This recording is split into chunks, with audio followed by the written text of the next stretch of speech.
الحمد لله رب العالمين، والصلاة والسلام على سيد الأنبياء وأشرف المرسلين وعلى آله وصحبه أجمعين، أما بعد۔ آج کے خطبے میں امام صاحب نے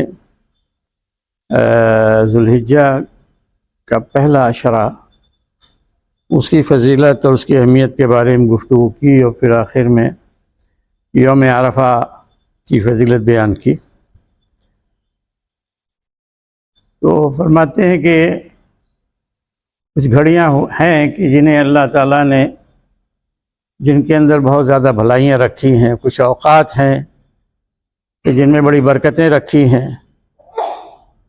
سال میں بہت سارے دن ہیں جو بڑے بابرکت ہیں، اور ماہ رمضان کے اور حج کے دوران کے وغیرہ وغیرہ۔ اللہ سبحانہ و تعالیٰ نے قرآن شریف میں یہ قسم کھائی ہے، والفجر ولیال عشر والشفع والوتر، قسم ہے فجر کی اور 10 راتوں کی، اور شفع اور وتر کی، یعنی جفت اور طاق کی۔ تو اس میں خاص طور سے ولیال عشر، اسی پہ ان کا خطاب ہے۔ تو لیال عشرہ سے مراد ان کے نزدیک ذوالحجہ کی پہلے عشرہ کے 10 دن ہیں، پہلا عشرہ ہے۔ بہرحال میں آپ کو بتا دوں کہ اس میں اس سلسلے میں علماء کے کافی اختلاف پایا جاتا ہے۔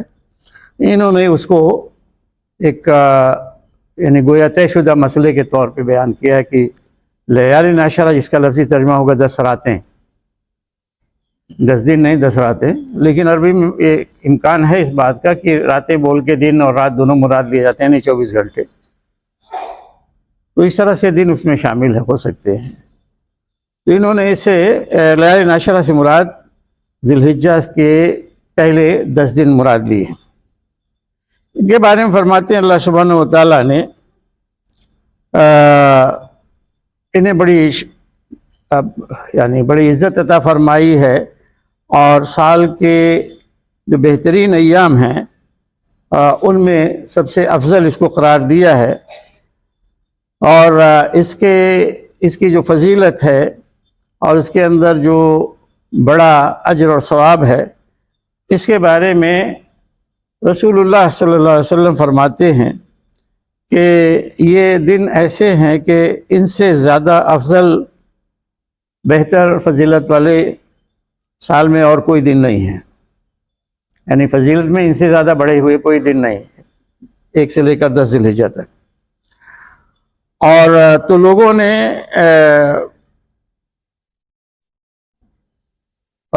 سوال کیا رسول اللہ صلی اللہ علیہ وسلم سے، یہ جو فضیلت ان 10 دنوں کی ہے، کسی اور عمل کو اور کسی اور دن کو نہیں ہے فضیلت، تو کیا جہاد سے بھی زیادہ ہے؟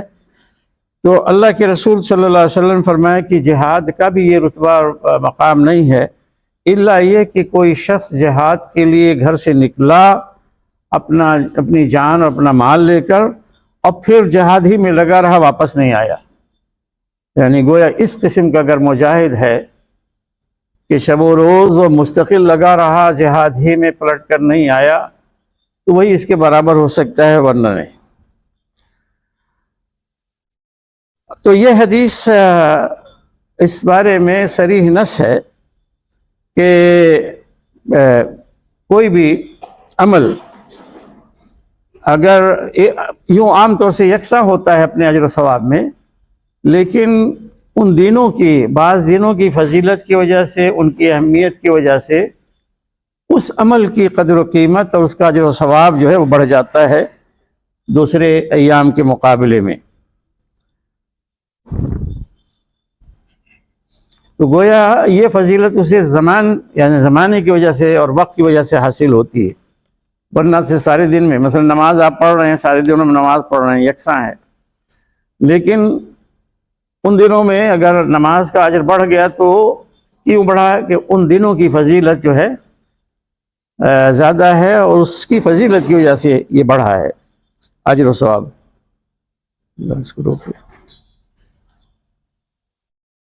اور اس بات میں بھی یہ کھلی دلیل اور نص ہے کہ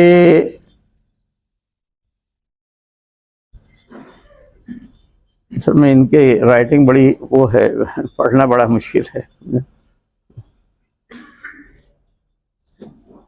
کہ دوسرے دنوں میں، تمام سال کے دنوں میں جو اعمال ہیں ان سب سے زیادہ بڑھ کر ہے 10 ذی الحجہ، 1 سے لے کر 10 ذی الحجہ یا پہلے عشرہ کے اندر، اور اس میں صرف وہی مستثنا ہے کہ جو جہاد کی سب سے افضل ترین شکل ہے، اور وہی کہ جس کی وضاحت ہوئی کہ رسول اللہ صلی اللہ علیہ وسلم فرمایا کہ کوئی شخص اپنے گھر سے نکلے اپنے جان اور مال لے کر اور پھر جہاد میں لگا رہے اور پلٹ کر نہ آئے۔ یہ فضیلت 10 دنوں کی یہ پورے سال کے مقابلے میں ہے، اور یہ قریب یہ دن آ چکے ہیں، اس سال یہ قریب آ چکے ہیں، لہذا اس میں آپ لوگ اپنی اطاعتیں، اپنی عبادتیں ان کی مقدار بڑھا دیجیے، اور ان کے اندر جو اوقات ہیں ان کو عبادتوں سے وہ پر کیجیے، اور عبادتوں سے انہیں اپنے لیے مفید اور نافع بنائیے، اور ایسا نہ ہو کہ وہ آئیں اور دن گزر جائیں، اوقات گزر جائیں اور کوئی چیز حاصل نہ ہو، یعنی یوں ہی بیکار سے گزر جائے، تو یہ گزرنے نہ پائیں۔ اور اس میں تمام جو عبادات کی انواع اقسام ہیں اور اعمال صالحہ کے اعمال اقسام ہیں وہ سارے کے سارے ادا کیے جائیں، کہ نماز ہے، صدقہ ہے، تکبیر ہے، یعنی تسبیح اور تکبیر، سبحان اللہ، الحمدللہ، اللہ اکبر، یہ چیزیں، اسی طرح سے قربانی ہے، روزہ ہے اور حج ہے۔ تو حج پہ تو جو لوگ جائیں گے ان کے لیے ہے، باقی تمام اعمال سب کے لیے ہے جو یہاں پہ موجود ہیں باہر یا حج کے باہر ہیں۔ تو ان میں اللہ سبحانہ وتعالیٰ کا کثرت سے ذکر کریں اور اسی سے مدد چاہیں کہ اللہ تعالیٰ آپ کو ان تمام اعمال کی ادائیگی میں اللہ تعالیٰ آپ کی مدد فرمائے اور اپنی تائید سے نوازے۔ پھر امام صاحب فرماتے ہیں کہ سلف صالح ہمارے ماضی کے علماء اور صالحین، ان کا معمول رہا ہے کہ جب یہ عشرہ آتا ذی الحجہ کا تو وہ عبادتوں میں محنت کرتے اور اجتہاد کرتے، یعنی کثرت سے لگے رہتے، اور اللہ سبحانہ و تعالیٰ کی طرف مائل ہونا، اللہ تعالیٰ سے اپنے تعلق کو، اپنے تقرب کو مضبوط کرنا، اس کے لیے جتنا وہ کر سکتے تھے وہ کرتے تھے، اور اطاعتیں ان میں کافی محنت کرتے تھے، اور جنت جس کی لمبائی اور چوڑائی یا جس کا دائرہ جو ہے زمین اور آسمان کو گھیرے ہوئے ہے، تو اس کی طرف وہ سبقت کرتے، یعنی وہ جنت کے حصول کے لیے، جنت پانے کے لیے جد و جہد کرتے۔ تو یہ گنے ہوئے چند دن ہیں اور بڑی سرعت سے، بڑی تیزی کے ساتھ گزر جاتے ہیں، اور بلکہ دن ہی کیا پوری دنیا جو ہے وہ گزر جاتی ہے اور گزرتی جا رہی ہے، اور جو لوگ دنیا کے خواہش مند و طلبگار بن کے بیٹھے رہتے ہیں تو ان کے ہاتھ سے سب کچھ نکل جاتا ہے، نہ دنیا ہاتھ آتی ہے نہ آخرت ہاتھ آتی ہے۔ تو وہی ان کو ملتا ہے یا انہی لوگوں کو کامیابی ملتی ہے جو ان ایام سے، اس قسم کے دنوں سے اور راتوں سے جو اللہ تعالیٰ نے سال کے مختلف حصوں میں رکھے ہیں، ان میں جن میں اجر و ثواب بہت زیادہ ہے، ان سے بھرپور فائدہ اٹھانے کی کوشش کرتے ہیں۔ اور ان تمام میں جیسا کہ بتلایا گیا کہ افضل ایام یہ ہے ذی الحجہ کے پہلے 10 دن، اور اسی طرح سے دوسرے ایام بھی ہیں، ماہ رمضان ہے اور دوسرے ایام۔ لہذا ہمیں سبق حاصل کرنا چاہیے اور نصیحت حاصل کرنی چاہیے اس سلسلے میں، اور مستعد رہنا چاہیے۔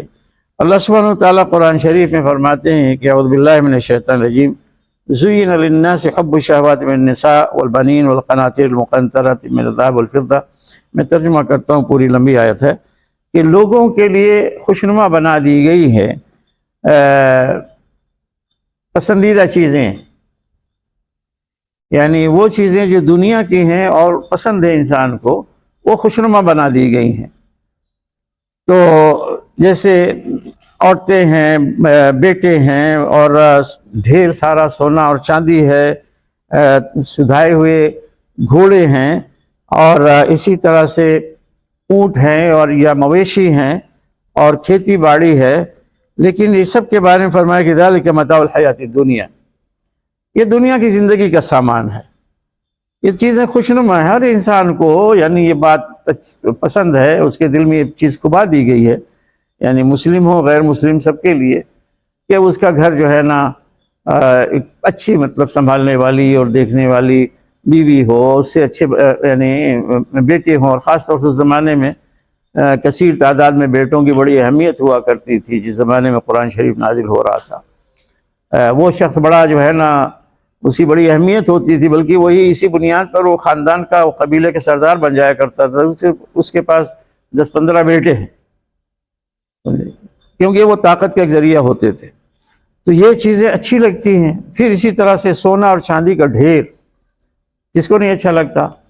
سدھائے ہوئے گھوڑے، یہ بھی یعنی تربیت دیے ہوئے گھوڑے، تو یہ بھی وہ ہے کہ اس زمانے میں ان سدھائے ہوئے گھوڑوں کی وہی اہمیت ہے جو آج کے زمانے میں اچھی سے اچھی کار کی ہوتی ہے.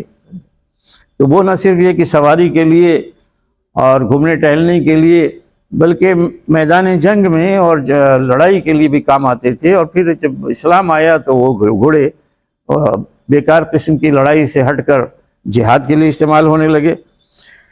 لیکن یہ سب بتانے کے بعد فرمایا کہ یہ سب دنیا کی زندگی کا سامان ہے. گھوڑا یہیں رہ جائے گا، سونا یہیں رہ جائے گا، بیٹے یہیں رہ جائیں گے، بیوی یہیں رہ جائے گی. مطلب یہ کہ کوئی اپنے پاس کام آنے والا نہیں آخرت میں. اللہ کہ ان میں سے کوئی چیز اللہ تعالیٰ نے دی اور ان کو آپ نے استعمال کر لیا دین کے لیے، دین پر عمل کرنے کے لیے، دین کی خدمت کے لیے، تب تو ٹھیک ہے. ادروائز یہ دنیا کا سامان. اور اللہ کے پاس بہترین اجر ہے، بہترین ثواب ہے. اور پھر آگے فرمایا کہ کہہ دو کہ کیا میں تمہیں بتاؤں ان تمام چیزوں سے بہتر چیز ان لوگوں کے لیے جو خدا سے تقوی اختیار کرتے ہیں. اس سے بہتر چیز جو اللہ تعالیٰ سے ڈرنے والے لوگ ہیں ان کے لیے میں بتاؤں کہ اس سے بہتر چیز کیا ہے. جنتیں ہیں کہ جن کے نیچے نہریں بہہ رہی ہوں گی اور اس میں ہمیشہ رہیں گے، اور وہاں پہ پاکیزہ بیویاں ہوں گی، اور اللہ تعالیٰ کی خوشنودی حاصل ہوگی. اور اللہ تعالیٰ اپنے بندوں کو دیکھ رہا ہے. مطلب یہ کہ وہ جانتا ہے، دیکھتا ہے کہ کون ان جنتوں کا مستحق ہے اور کون نہیں ہے، کون متاع دنیا میں پڑا ہوا ہے. یہ پہلا خطبہ ختم ہوا. دوسرے میں پھر امام صاحب کہتے ہیں کہ آپ عظیم دن جو ہے سامنے ہیں، ان میں وہ آپ کے سامنے آنے والے ہیں، بہت قریب آپ ان سے ملنے والے ہیں. اور انہی دنوں میں عرفہ کا دن بھی ہے، اور یہ وہ دن ہے کہ جس میں اللہ سبحانہ و تعالیٰ نے ملت کی تکمیل کی، دین کی تکمیل کی. الیوم اکملت لکم دینکم واتممت علیکم نعمتی، یہ اس کی طرف اشارہ ہے کہ ملت کی تکمیل کی اور نعمت کو پورا کیا. تو جو اس دن میں احتساب اور ایمان کی نیت سے، یعنی ایمان رکھتے ہوئے اللہ تعالیٰ سے اجر کی امید رکھتے ہوئے خالص اللہ کی رضا کے لیے اس نے روزہ رکھا، تو وہ تمام اس کے جو چھوٹے گناہ ہیں، یعنی گناہ صغیرہ جس کو کہتے ہیں، سال بھر کے جو پہلے کا سال گزر چکا وہ اور جو سال آنے والا ہے وہ دونوں کے معاف ہو جائیں گے. حضرت ابو قتادہ رضی اللہ تعالیٰ سے روایت کہتے ہیں کہ اللہ کے رسول صلی اللہ علیہ وسلم نے فرمایا کہ عرفہ کے دن کا روزہ میں اللہ سے امید رکھتا ہوں کہ یہ وہ روزہ ہے کہ جس کے ذریعے سے اللہ تعالیٰ یوم عرفہ سے پہلے والا سال اور اس کے یوم عرفہ کے بعد والا سال، ان کے گناہوں کو اللہ تعالیٰ مٹا دے گا. حدیث میں گناہوں کی کوئی وہ نہیں آئی ہے کہ صغیرہ ہے یا کبیرہ ہے، لیکن علماء کا یہ کہنا ہے کہ جو گناہ کبیرہ ہے خاص طور سے وہ گناہ جس میں بندوں کے حقوق کا تعلق ہے، تو وہ لازماً یہ کہ اس کے لیے وہ تدبیر اختیار کرنی پڑے گی کہ آپ جس کے حق میں اگر ہوا ہے تو اس سے آپ جا کے معافی تلافی کریں اور اللہ سبحانہ و تعالیٰ کے اللہ تعالیٰ سے توبہ کریں۔ اور یہ وہ دن ہے عرفہ کا دن کہ جس کے بارے میں یا جس دن اللہ سبحانہ و تعالیٰ اہل ایمان جو وہاں پہ عرفہ میں حاضر ہوتے ہیں ان کو دکھا کر فرشتوں کے سامنے فخر کا اظہار کریں گے، یہ دیکھو میرے بندے آئے ہیں۔ تو رسول اللہ صلی اللہ علیہ وسلم فرماتے ہیں کہ یہ وہ دن ہے کہ اس سے بڑھ کر کسی اور دن میں اللہ تعالیٰ بندوں کو جہنم کی آگ سے نجات نہیں دیتے، یعنی اس کے علاوہ کوئی اور دن نہیں ہے جس میں اللہ تعالیٰ کثرت سے گناہ گاروں کو، وہ گناہ گار جو اپنے گناہوں کی وجہ سے گویا جہنم میں جا چکے ہیں، ان کو بچاتا ہے، کوئی اور دن نہیں۔ سب سے زیادہ بخشش کا دن گناہ گاروں کے لیے عرفہ کا دن ہے۔ اور اللہ تعالیٰ نیچے آتا ہے کہ مطلب یہ کہ اپنی شان کے مطابق، یہ متشابہات میں سے ہم اس کے بارے میں کچھ وہ نہیں کہہ سکتے، بس اتنی عقیدہ اسلام کا ہوتا ہے کہ اللہ تعالیٰ آتا ہے، کیسے آتا ہے، کہاں آتا ہے، ہم اس کے بارے میں کوئی جسم جو ہے اس کا تصور نہیں رکھتے، وہ اپنی شان کے مطابق آتا ہے، قریب آتا ہے اس سے مراد ہے، اور آسمان دنیا پر آتا ہے، اور پھر فرشتوں سے وہ جو ہے فخر جتاتا ہے اور کہتا ہے کہ یہ لوگ کیا چاہتے ہیں، کیا مانگ رہے ہیں۔ وہ بتاتے ہیں کہ آئے ہیں آپ کی مغفرت سے مغفرت چاہتے ہیں، تو اللہ تعالیٰ فرماتے ہیں کہ میں نے سب کو معاف کر دیا، سب کو بخش دیا۔ پھر انہی جو عظیم ایام ہیں، عظمت والے دن ہیں، انہی میں سے یوم النحر ہے۔ یوم النحر سے مراد قربانی کا دن، یعنی 10 ذی الحجہ، یہ قربانی کا دن ہے۔ تو یوم النحر ان کے لیے بھی اور پوری دنیا کے مسلمانوں کے لیے قربانی کا دن، یہ یعنی قربانی کی اگر تاریخ کو اور قربانی کی حکمت اور اس کی کیوں مشروعیت کیا ہے اس کو جانیں تو یہ بہت ہی عظیم چیز ہے۔ یہ صرف گوشت کھانا اور وہ ذبح کرنا کہ ہمارے ہاں دیہاتوں میں ہوتا ہے، بلکہ ہر جگہ ہی ہوتا ہے تقریباً، کہ وہ وہاں پہ لے کر آتے ہیں جانور، گھروں میں باندھ کے رکھتے ہیں، تو پورا ان کو شوبازی ہوتی ہے، یہاں تک ہوتا ہے۔ لیکن اس کے پیچھے حکمت کیا ہے، یہ قربانی ہوتی کیوں ہے، کتنی عظیم تاریخ ہے، اس کی نشانی یہ ہے، یہ اکثریت ہماری نہیں جانتی۔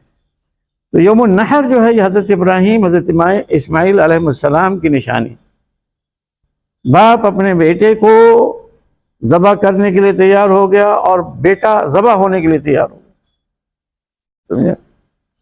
تو یہ اللہ کے لیے قربانی تھی، ایک امتحان تھا، اور امتحان میں دونوں باپ بیٹے کامیاب ہوئے۔ یہ وہ وقت تھا کہ اللہ سبحانہ و تعالیٰ نے فرمایا کہ میں نے تمہیں سارے انسانوں کا جو امام بنایا، یعنی پوری قیادت اور سیادت حضرت ابراہیم علیہ السلام کو حاصل ہے۔ اب انہی کی نسل سے جو ہے نا وہ چل رہے ہیں، یہودی بھی ہیں، پھر عیسائی بھی ہیں، مسلمان بھی ہیں، یہ سارے لوگ اپنی نسبت انہی سے جوڑتے ہیں۔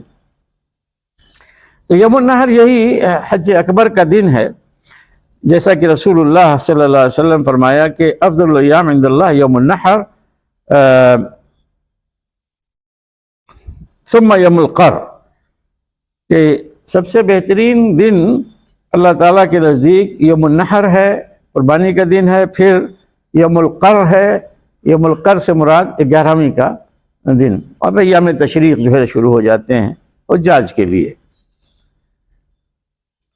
پھر سے دوبارہ وہ امام صاحب کہتے ہیں کہ ان دنوں میں اپنے آپ کو عبادت میں اور ذکر و اذکار میں، اعمال صالحہ میں مشغول رکھیں، اور سارے اوقات اس کے جو ہے نا وہ اچھی طرح سے استعمال ہوں، ان کا صحیح یوزج ہونا چاہیے، اور ایسے اعمال کی جو آپ کو اللہ سے قریب کریں اور جو جہنم سے بچانے والے ہوں اور جنت سے قریب یا جنت کا حقدار بنانے والے ہوں، اور اللہ تعالیٰ کو کثرت سے یاد کریں، نبی کریم صلی اللہ علیہ وسلم پر کثرت سے درود بھیجیں، اور آخر میں کہتے ہیں کہ جو قربانی کا ارادہ رکھتے ہیں تو انہیں جان لینا چاہیے کہ پھر وہ پہلی جب تاریخ شروع ہوتی ہے، یعنی پہلا دن ہے تو پچھلی یہ رات سے، جو اسلامی کیلنڈر میں شمار ہوتا ہے رات سے۔ آج مثلاً اگر جو بھی تاریخ ہے ٹھیک ہے نا. تو وہ پچھلی جو رات گزر گئی ہے مغرب سے یہ شروع ہو جاتے. تو تب سے پھر اپنے بال اور ناخن اور چیزیں نہ لیں. بہرحال یہ سنت میں سے ہے. بہتر یہی ہے کہ قربانی کرنے والے لوگ وہ بال داڑھی ہو یا سر ہو یا پھر یہ کہ ناخن وغیرہ چھوڑ دیں اسے. تو یہ ہے. اس پہ خطبہ ختم ہوا. تو اللہ تعالیٰ سے دعا ہے کہ ہمیں یہ جو ماہ ذو الحجہ آ رہا ہے اور بہت قریب آ گیا ہے، تو واقعتاً بڑی عظمت والا مہینہ ہے اور بڑی برکت والا مہینہ ہے. تو اللہ سبحانہ وتعالیٰ ہمیں توفیق دے کہ ہم اس کے ایام سے، اس کے گھڑیاں جو ہیں، اس کے ساعات ہیں، ان سے کما حق فائدہ اٹھائیں اور ہمارے لیے اس میں فائدہ ہو، ثواب ہو. اللہ تعالیٰ ہمیں توفیق دے کہ ہم زیادہ سے زیادہ اطاعت اور اعمال صالحہ انجام دیں. اللہ تعالیٰ کے ذکر میں اپنے آپ کو مشغول رکھیں. حضور پاک صلی اللہ علیہ وسلم پر درود و سلام بھیجیں. قرآن کی تلاوت ہو، دین سیکھیں، دین پر عمل کریں. ان سب کے اللہ تعالیٰ میں توفیق دے اور غلطیوں سے، کوتاہیوں سے ہماری حفاظت فرمائے. وآخر دعوانا الحمدللہ رب العالمین.